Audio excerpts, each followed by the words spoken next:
Hello, I'm Mayank. Today we will be discussing CPU scheduling algorithms. The contents today that we are discussing are scheduling criteria, scheduling algorithms, and algorithm evaluation. Starting with scheduling criteria, the main 5 criteria used for comparing the different algorithms are CPU utilization. It is the percentage of time that the CPU is used for executing a process. Throughput, number of processes that are completed per unit time. Response time, it is the time from the submission of request until the first response is produced. Waiting time, it is the amount of time spent by a process in ready queue. Turnaround time, it is the total time taken from time submission through the time of completion. Based on these criteria, it is desirable to maximize utilization and throughput and minimize turnaround, response and waiting time.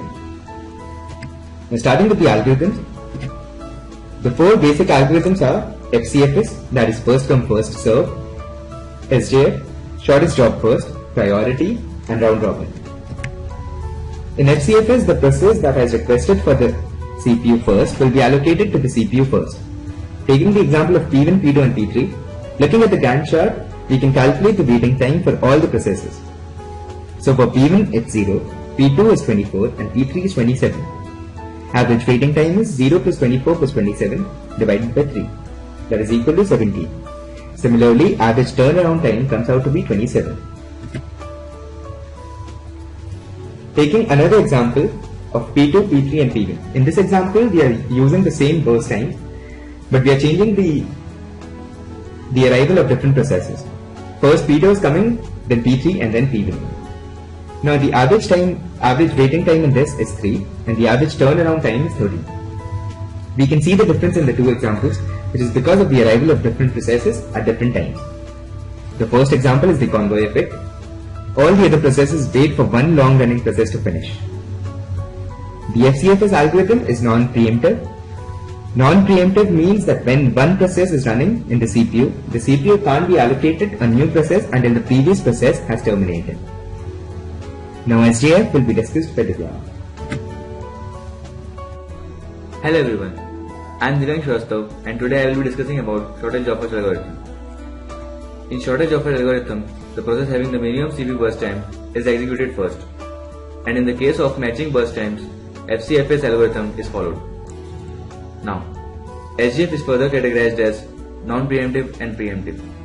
In non-preemptive, once the process has been allocated the CPU, it cannot be preemptive until it completes the CPU burst time. And the second one is preemptive. In this, the switching of the CPU between the process takes place. Now, we will see some of the example of non-preemptive SJF. Here, we are taking 4 processes, P1, P2, P3, P4. So firstly, we will sort the process depending on the burst time. So, first P3 will execute for 1 second, then P2 will execute for 4 seconds, then P3 will execute for 5 seconds and then P4 for 6 seconds. So, this is the Gantt chart shown over there. So, the average waiting time for this whole phenomena is 0 plus 1 plus 5 plus 10 by 4, that is 4 seconds. And the average turnaround time would be 8 seconds. Now we will see another example through animation. Here in this example, there are 4 processes P1, P2, P3 and P4. Here P1 will be arriving at 0 second, P2 will be arriving at 1 second, P3 will be arriving at 2 seconds and P4 will be arriving at 3 seconds. So in this algorithm, that is non-preemptive SJF, P1 will execute first for 8 seconds, then P2 will execute for 4 seconds, then P4 will execute for 5 seconds and then P3 will execute for 9 seconds because they are following SJF. So now it's our time to calculate turnaround time and average waiting time for this whole schedule.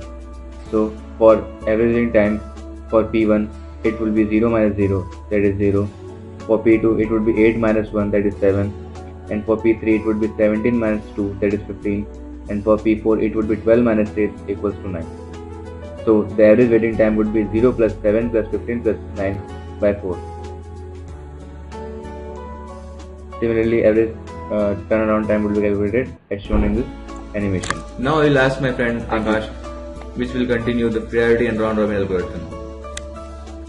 Hello, I am Akash. I will be discussing the topic priority scheduling and round robin scheduling algorithm. Priority scheduling algorithm. In this algorithm, a priority number is associated with each process. The CPU is allocated to the process with the highest priority. This algorithm again works in two modes. The first is preemptive, that is, if a higher priority process enters the ready queue, it receives the CPU. And the second is non-preemptive, that is, higher priority process must wait until the current process finishes, then the highest priority ready process is selected.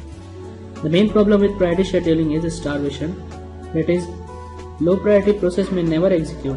A solution to this problem is aging, in which the priority of a process in the ready queue is increased. Round robin scheduling algorithm. In this scheme, each process gets a small unit of CPU time, a time quantum, which is generally between 10 to 100 milliseconds. After the time quantum expires, the process is preempted and added to the ready queue. Technically speaking, suppose if n processes are there in the ready queue and time quantum is q milliseconds, then each process gets 1 by n of the CPU time in chunks of at most q milliseconds, and then no process waits for more than n minus 1 into q milliseconds. The performance of this algorithm depends on the size of time quantum q. If q is large, the algorithm behaves similar to the FCFS, and if q is small, the overhead time gets too high due to excessive context switching.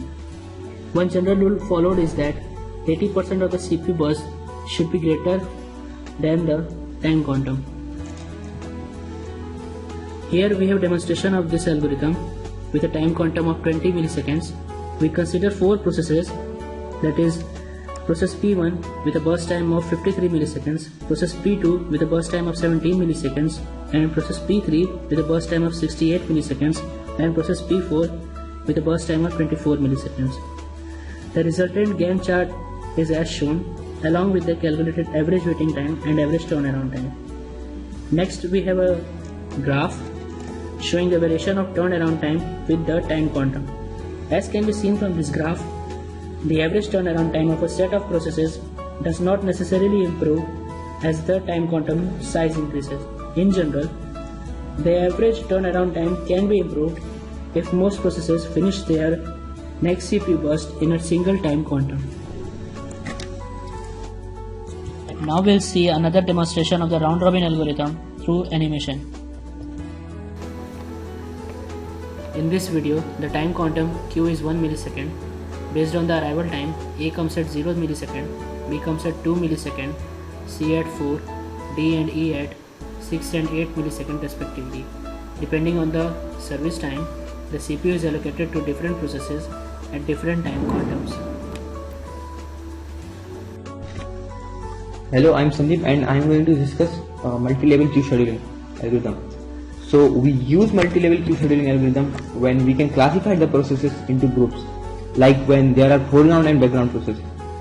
And in multi-level queue scheduling algorithm, two types of processes have different response time requirements and different scheduling needs.